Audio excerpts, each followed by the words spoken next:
chemical growth of tissue, namely a tumor, maybe benign or malignant. And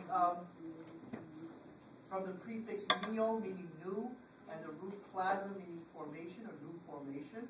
The root onco and the suffix oma refer to neoplasm. Okay, that's why we call the field of cancer oncology, right?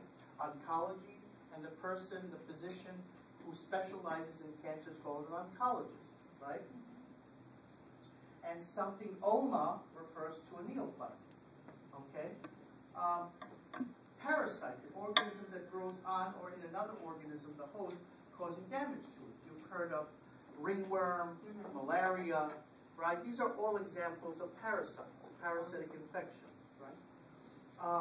Pathogen, an organism capable of causing disease, okay?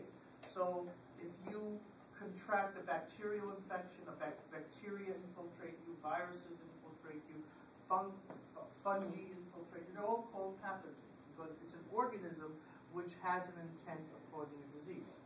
Phagocytosis, ingestion of organisms such as invading bacteria or small particles of waste material by a cell. Phago means to eat. Phagocytic cell or phagocyte is growing ingested material. Prolapse, a dropping or downward displacement of an organ or part called ptosis.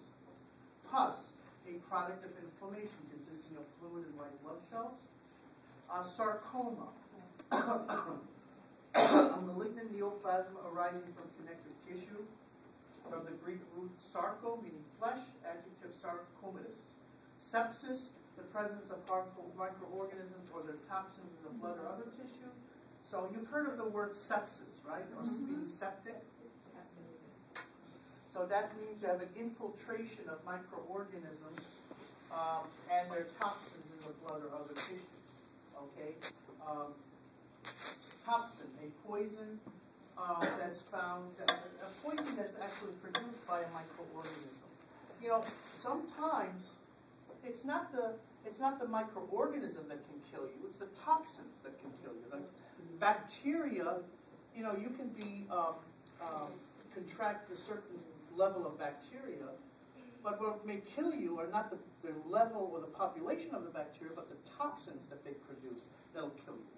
So, you know, it usually stands to reason that the more bacteria you have, the more toxins you're going to have. So when you kill the bacteria with antibiotics, then of course you're not going to have enough bacteria to produce enough toxins to kill you. Okay?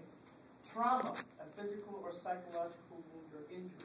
Okay, remember, as I mentioned to you before, when we're dealing with an inflammatory process or inflammation,